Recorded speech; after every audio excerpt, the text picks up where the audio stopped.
right, welcome to episode 3 of the Concrete Connection Project podcast. I'm down here on Victoria Square with good mate, Australian troubadour, Jimmybay. Welcome. G'day, how you doing? We're down trying to perform and create on every single street of the Adelaide CBD, raising awareness and funding for mental health charities that support people that are struggling with their mental health.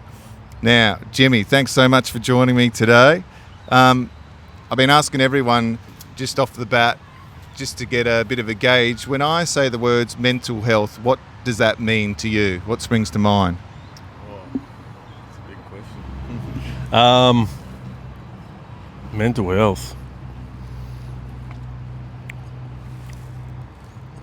Personally, controlling the sort of like ups and downs of life, being able to find like a middle ground where it's manageable, I suppose. Yep. And people that have like trouble regulating that up and down in a way that's productive a lot of the time, I suppose. Yeah, well, it's not always about trying to be super happy all the time. It's about navigating, life, because life is not always perfect. But yeah, regulation, I love that. Yeah. Now, you've been a musician anywhere from here to the Tablelands in far north Queensland, where I reckon I ran into you at the Servo there. So you've played in festivals all around Australia. How's that been, and how have you ended up now in Adelaide? Oh, that was right, at Servo. What happened? I quit my job working in the mines for a bit. I was there for a long time, and sort of took some time off and was running out of money, and I was learning to play the guitar at the same time. That sort of happened. And then sort of out of desperation or necessity, ended up going out on the streets. It was in Darwin, going out on the streets and sort of just doing a bit of busking to get some cash. And it sort of worked. People started giving money, so it was much better than swinging a shovel or driving a truck underground in circles. So, I was able to survive on that, and then that sort of just progressed, and I figured out that I could just travel. I didn't need to save money. I could just travel and get to a place and perform on the streets and make a bit of money and then get to the next place. And then that sort of progressed into meeting musicians on the street and performing small shows, and I continued busking a lot, and it sort of built up to the stage where I was getting better shows and festivals, and just sort of rolled from there. Well, yeah, that's an incredible story. Learning out on the street, learning the instrument. A lot of people learn first, then go out. So what better way to cut your teeth than doing it? So, spending a lot of time performing on the street. It's exactly what I'm sort of doing now. Have you got any advice for, trying to not burn out by playing on the street so much? I kind of, I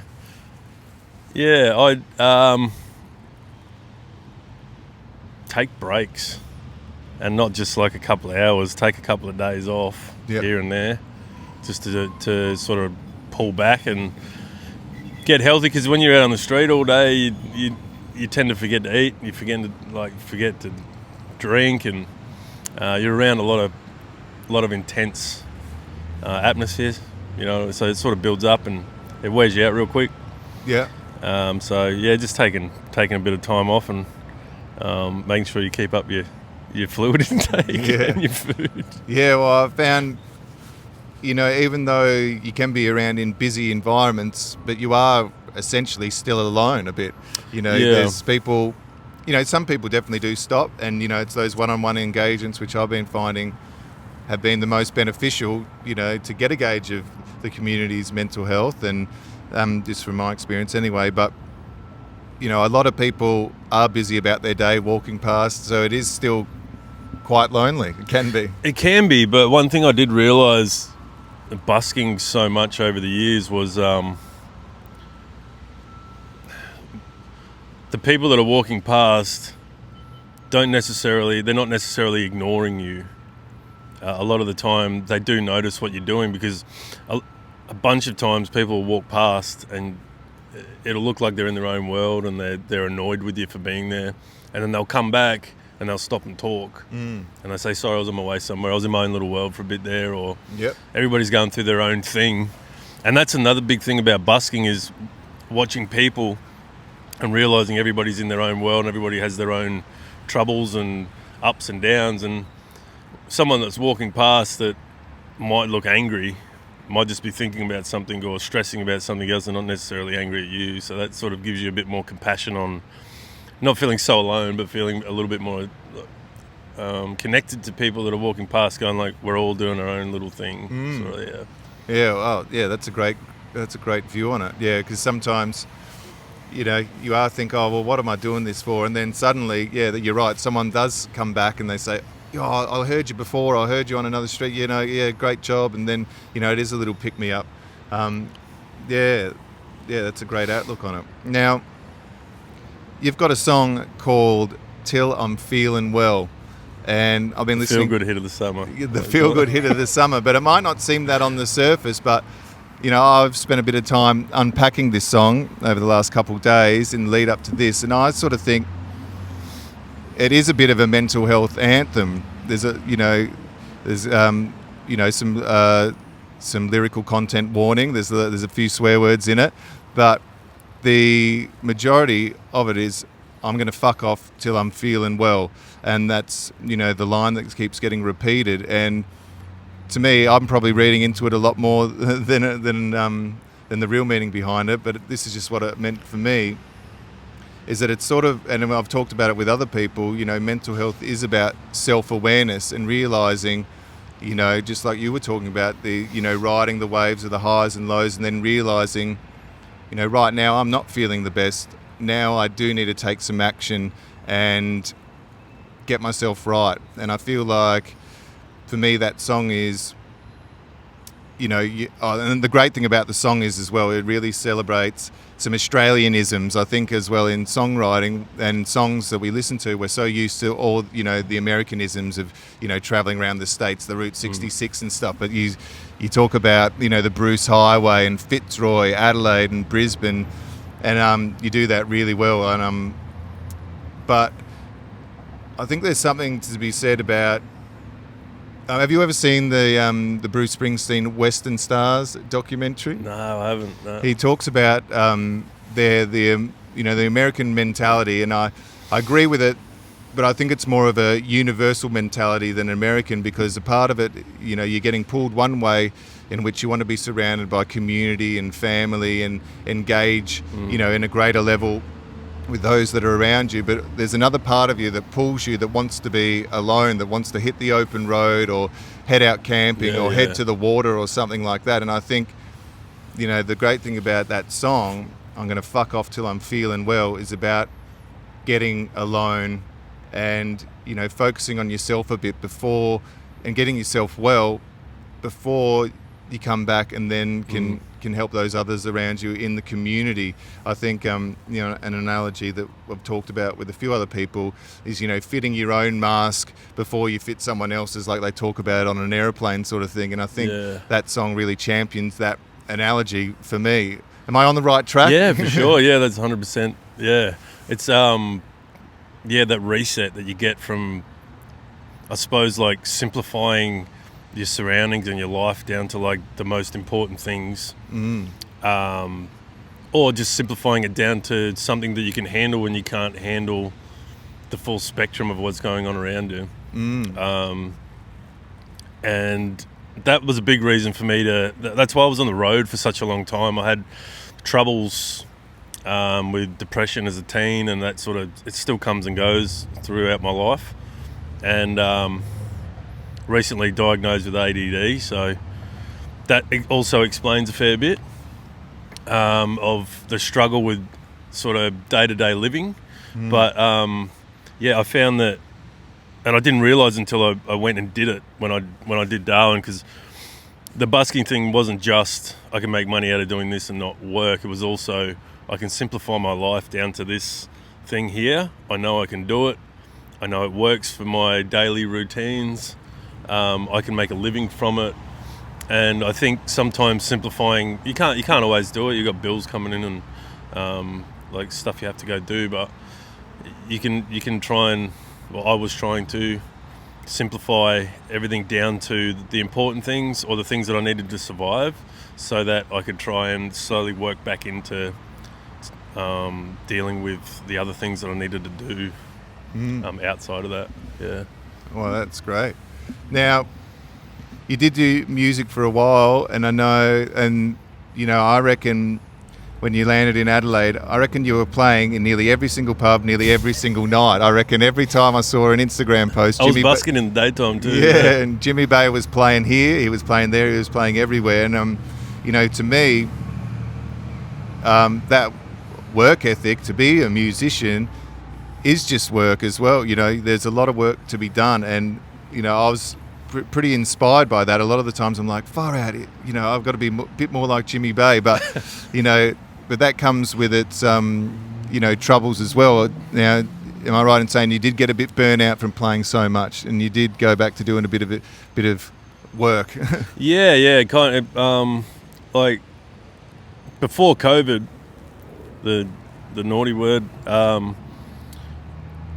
everything was sort of, it was on an upward trajectory. It was festivals and invites to places, and the venues were getting full, you know, and people were coming to shows, and then when COVID hit, I sort of had to adapt and do something else. And I think, I don't know, this is how I felt, and I'm not sure if other musicians felt that way, but it kind of, we all sort of got creative and sort of sat on our hands waiting for it to be over so we could come out the gate. We're like, everybody's ready to go do stuff again, you know. But it didn't work like that. It felt like everybody sort of burst out at the start and then pulled back a little bit because the whole culture had changed around going out to see things, and everybody had gotten sort of used to being at home and going to friends' places and just little stuff like that, I suppose. So it never really took off. Festivals were at quarter size or half size, and they're struggling still. Yeah. So I kind of got in this loop of playing bar shows, which I enjoy doing in Adelaide. I love the bars that I play at, but I cycled those bars for a few years, and I was doing on average about 160 shows a year. Which is a lot of shows, and I'm playing original music, so it does cut you a little bit deeper when you're singing original music and there's no one there, or you know what I mean. So you're giving a lot and not getting much back sometimes with that thing, and along with that, the drinking as well that comes along with it, which I love drinking, but when it comes all the time, 3 or 4 nights a week, for 4 or 5, 6 years. Yep. At my age anyway, it starts to take its toll mentally and physically. And about a year and a half ago, I'd say, I had to pull up. Was feeling super unhealthy and super drained, and was feeling like picking my guitar up was a chore. Every time I picked it up, I was just setting up and packing down. That's what I felt like my music had turned into, just set up, pack down, set up, pack down. Yeah, so I just sort of stepped back a little bit. Went into industry that's still creative, working in festival industry and stuff, so I could still be around creative people and sort of the environment. But I put my guitar down for a good 3 months and didn't pick it up. And I'm still just getting motivated again now to start writing, but come in from a little bit of a different direction. Yep. So I don't burn out. Yeah, you got to fuck off till you're feeling well. Yeah, that's right. Yeah, it's such a good song, like the opening lines, don't want to get out of bed today.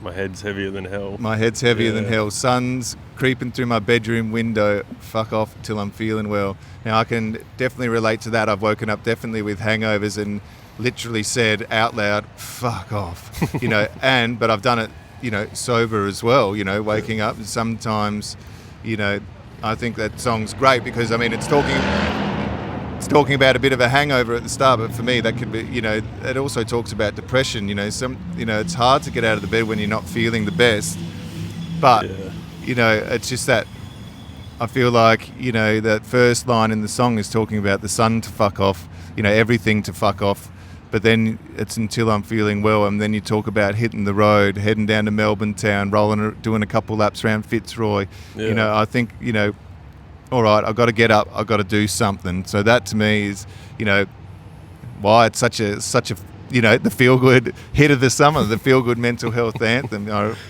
really, really do enjoy that. So we're just restarting at the moment. You're picking up the guitar again. What's on the cards for Jimmybay coming up in the next few months? I've been sort of...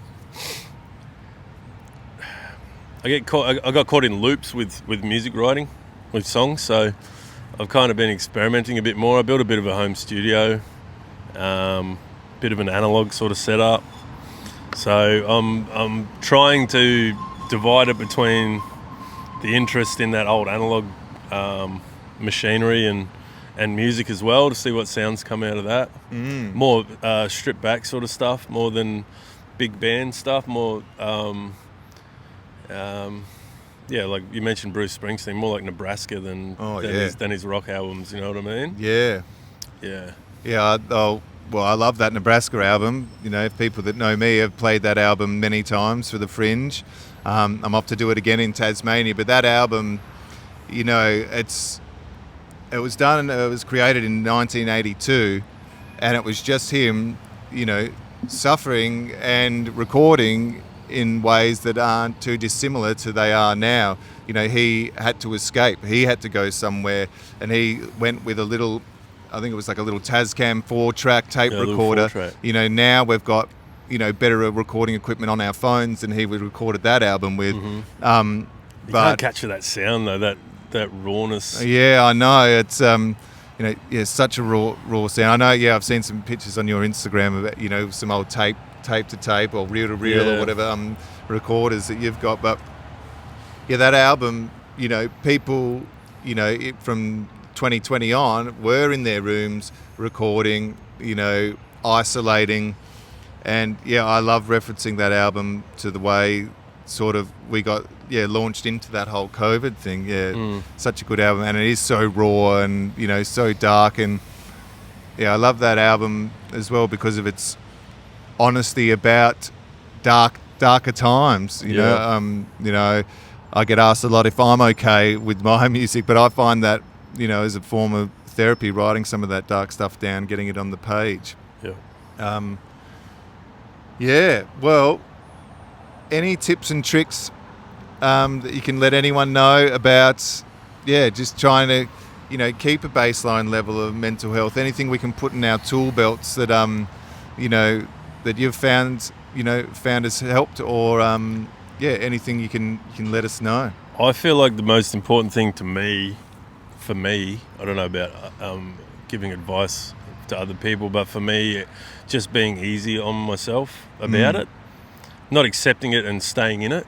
But this analogy that I've always had in my head has always been putting on like an old coat from the cupboard, and that's when I go through my hard times, and then it gets to the point where I'm like ready to take that coat off. So I've narrowed it, I've sort of like shrunk it down to, this is something that you go through, and you always come out of it.